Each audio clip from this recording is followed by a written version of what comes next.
the Nonprofit Podcast, powered by Donorbox. There's certainly not enough time to do it all, right? When you find yourself with too much to do and not enough time, what usually falls off your plate? There's one thing that should always be on your to-do, and that is staying on top of all that it takes to build stronger and more meaningful relationships with donors. Welcome to the Nonprofit Podcast. I'm Cara, fundraising coach at Donorbox. We're here each week with practical actions you can use today to increase donations and take your nonprofit to the next level tomorrow. When donors feel valued and connected to your organization, they are more likely to become loyal supporters, advocates, and potential major donors. But I know it can seem overwhelming, or maybe just like one more thing to do. When your schedule is jam-packed, planning is your secret weapon to staying efficient. So today we have a few tips plus a special stewardship plan template to keep you on track. And I know you are super busy making a difference, but trust me, this is a game changer. Stewardship is a fundraising term. It's a fundraising fundamental. Stewardship means taking care of your donors or taking care of your organization. As a nonprofit leader, founder, or fundraiser, you want to steward your donors. You want to take care of them and show them that they are valued. Plus, you want to show that you are good stewards of the gifts that they give, that you'll take care of what they share with you. And you'll do this in two ways. So first, you acknowledge their giving. You say thank you. You send notes or videos or make phone calls to recognize their act of giving, to say thank you for trusting you and your organization with their hard-earned money. And then you account for the donations they've entrusted to you. You tell stories of impact and show that you are worthy of their investment. So acknowledge and account make up stewardship. In just a couple of episodes ago, we talked through some practical actions to improve your donor thank you notes. And now that you've got a thank you letter in hand and ready to go, let's talk about the importance of making a stewardship plan. How quickly do you send acknowledgments after a gift is received? We asked this question in our recent live workshop on acknowledgments. Do you send an acknowledgement 24 hours after a gift is received? Or maybe you send it within 48 hours, or maybe you just send it when you get around to it. Is it hard to keep track of what needs to be sent and when? And so a key to keeping on top of acknowledgments is creating a written plan. It ensures that you visit stewardship on a day-to-day basis and use that time effectively. And I know that life can feel like a whirlwind, and so I hope using a stewardship plan will really help you get your donor thank yous from your to-do list to done.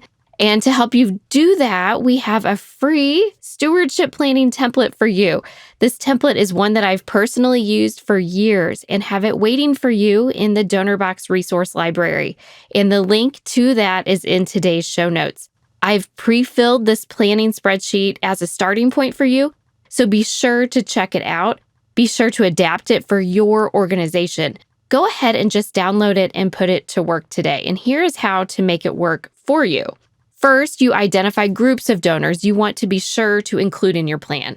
So this is your audience in this case.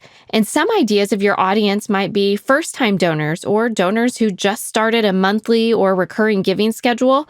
Maybe it's donors who gave over a certain amount. And that's what I mean by your audience. And once you have your audiences defined, then you'll identify your donor stewardship actions for each audience. So let's take your first-time donors, for example. First-time donors will receive a handwritten note. Donors who gave over a certain amount will receive a phone call. These are just some ideas. You might want to include appreciation events or like coffee out with someone or whatever works best for you. And then our next step in this process is to determine who on your team is responsible for each activity. In the examples we just shared, the development manager might be responsible for handwriting a note to those first-time donors. And board members might be responsible for making phone calls to the donors that gave over a certain amount. Now, both of these might require some additional help with the support team to pull reports or check to see who gave and when. And then we're on to our last step of creating the stewardship plan. And this last step is creating some time parameters for these activities. Our first-time donors will receive a handwritten note within 48 hours of making their first gift. And so we put that on the planning spreadsheet. And our board members will complete their thank you phone calls within 2 weeks of the organization receiving that large donation. I know I'm a visual learner, and I think that this will all make much more sense when you take a look at it.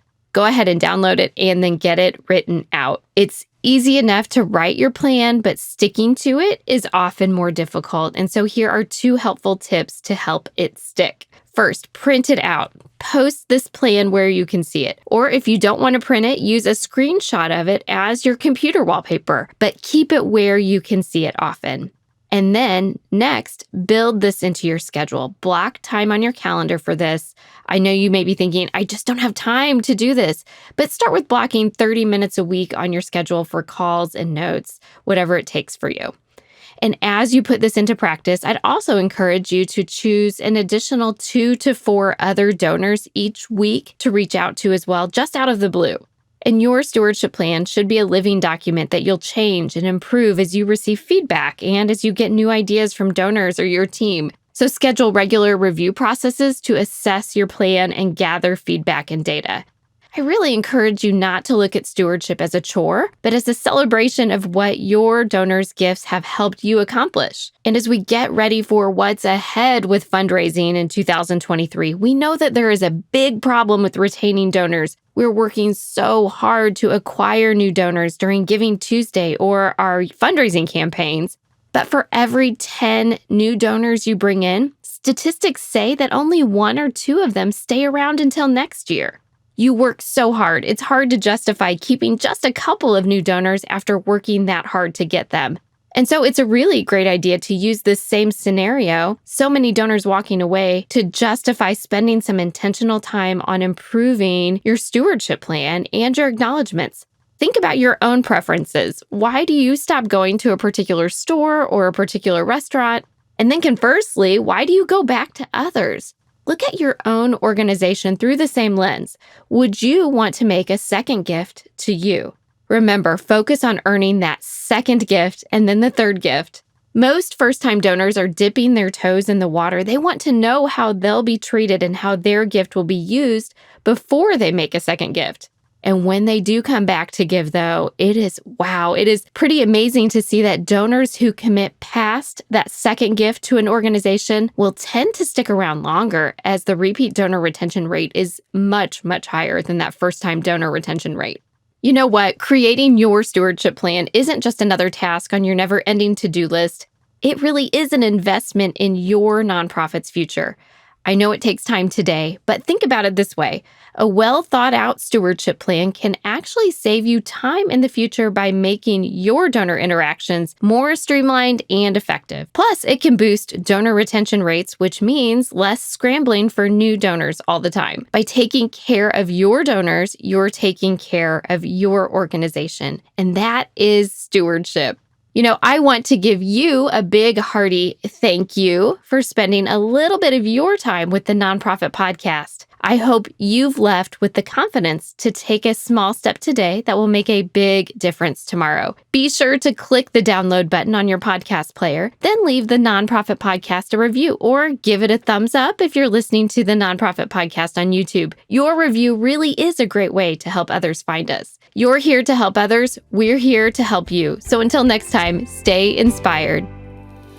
That warm feeling when you help someone, it's not just happiness, it's fulfillment. And we believe it should be available to everyone, from frontline heroes to first-time fundraisers. Our tools empower you to help others. This is our mission. This is Donorbox, helping you help others.